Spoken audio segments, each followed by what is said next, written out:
हेरा फेरी में ये लंबा आदमी कौन था? सच्चाई जानकर आप भी चौंक जाएंगे। कैसे रोनाल्डो ने न चाहते हुए भी इस बच्चे की जान बचा ली। ये शख्स दुनिया का सबसे बड़ा ठग था जिसने ताजमहल को एक बार नहीं बल्कि 3 बार बेच डाला था। लेकिन आखिर कैसे? नंबर 5। एक मैच के दौरान रोनाल्डो ने एक शानदार किक लगाई, लेकिन रेफरी ने गोल देने से मना कर दिया, जिसके बाद रोनाल्डो ने अपना कैप्टन का आर्म बैंड गुस्से में मैदान पर ही फेंक दिया। लेकिन किसे पता था कि यही बैंड एक 6 महीने के बच्चे के लिए वरदान साबित होगा, क्योंकि जब मैदान से निकलते वक्त उन्होंने गुस्से में आर्म बैंड फेंक दिया। उसके बाद इसे फायर फाइटर के एक कर्मचारी डॉडजी कुकीकेविच ने उठा लिया, जिसे उसने एक ऑनलाइन वेबसाइट की मदद से बैंड को 55 लाख रुपए में बेच दिया। लेकिन उसके बाद उस आदमी ने जो किया, उससे लगता है इंसानियत आज भी जिंदा है। उसने ये रुपए अपने पास रखने के बजाय एक बच्चे के इलाज में दे दिए जो एक खतरनाक बीमारी से जूझ रहा था।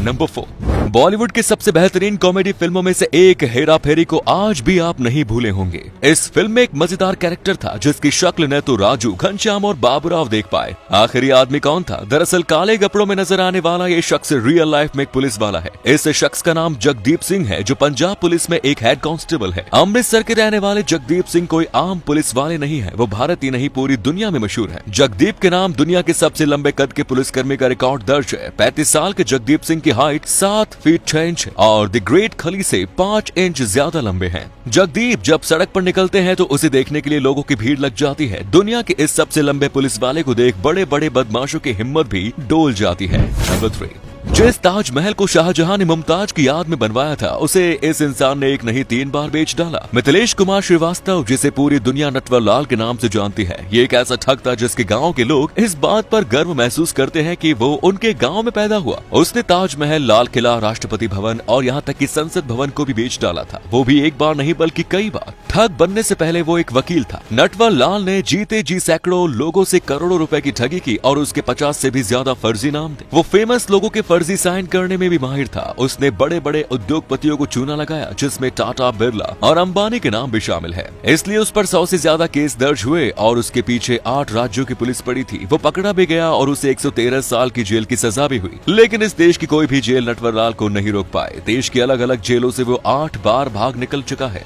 1996 में जब वो आखिरी बार जेल से भागा तो उसकी उम्र 84 साल की थी और वो व्हील चेयर पर चलता था। 24 जून 1996 को नटवरलाल को आखिरी बार देखा गया और उसके बाद पुलिस उसे कभी नहीं पकड़ पाई। नंबर 2। एस्ट्रोनॉट स्पेस में अपने साथ गन भी लेकर जाते हैं। जी हाँ, आपने बिल्कुल सही सुना। लेकिन आखिर स्पेस में गन का क्या काम? गन की जरूरत स्पेस में तो नहीं बल्कि स्पेस से वापस आने में कभी कभी पड़ जाती है। वैसे सभी एस्ट्रोनॉट ऐसा नहीं करते। सिर्फ रसिया के एस्ट्रोनॉट से अपने साथ गन ले जाते हैं, क्योंकि वहां पर साइबेरिया के घने जंगल हैं, जिसमें खतरनाक जंगली जानवर रहते हैं और अगर उनका लैंडिंग कैप्सूल गलती से जंगल में लैंड कर जाए तो वो जंगली जानवर से खुद को बचाने के लिए अपने साथ गन रखते हैं। क्योंकि ऐसा एक कांड हो चुका है 1965 में, जब अंतरिक्ष से लौटते समय लैंडिंग कैप्सूल में कुछ दिक्कत हो गई थी। इसलिए वो टारगेट से 1000 किलोमीटर दूर एक घने जंगल में लैंड कर गया था और वहां पर उन एस्ट्रोनॉट्स का सामना कई भयंकर जंगली जानवरों के साथ हुआ। लेकिन उनके पास जब बंदूक नहीं हुआ करती थी, इसीलिए उन्हें वापस अपनी टीम के पास पहुंचने में उनकी जान पर आ गई थी। उसके बाद से रशियन एस्ट्रोनॉट के स्पेस किट में एक गन भी शामिल कर दी गई और वे उसे स्पेस में लेकर जाते हैं। नंबर 1। वॉयलेट जोसेफ नाम की इस औरत ने 1 या 2 बार नहीं बल्कि 3 बार मौत को मात दी। इतिहासकारों की माने तो ये महिला धरती की सबसे खुशनसीब महिला थी। वॉयलेट जहाजों में नर्स का काम करती थी। वॉयलेट ने सबसे पहले 21 साल की उम्र में साल 1910 में मौत को मात दी, जब RMS ओलंपिक नाम के जहाज दूसरे जहाज से टकरा गया। जहाज में 3 बड़े छेद हो गए थे। इतने बड़े हादसे के बाद भी वॉयलेट वहां से बच निकली। दूसरा हादसा था टाइटैनिक का। 10 अप्रैल साल 1912 में वॉयलेट टाइटैनिक जहाज पर सवार थी, जो बर्फ की एक बड़ी चट्टान से टकरा गया, जिसमें 1500 से ज्यादा लोगों की मौत हुई। लेकिन वॉयलेट को खरोश तक नहीं आई। उन्होंने बाद में इस हादसे की पूरी कहानी भी सुनी। तीसरे हादसे की सुबह भी आम दिनों की तरह ही थी, लेकिन ब्रिटेनिक जहाज में विस्फोट हो गया। वो फिर से एक डूबते जहाज पर थी। इस बार लगा कि उनकी मौत हो जाएगी, मगर ऐसा नहीं हुआ और उनकी किस्मत ने उन्हें एक बार फिर बचा लिया। 1971 में 83 साल की वॉयलेट की दिल के दौरे से मौत हो गई। लेकिन वॉयलेट के मरने के बाद भी ये रहस्य बना रहा कि आखिर हर दुर्घटना में वॉयलेट बच कैसे जाती थी।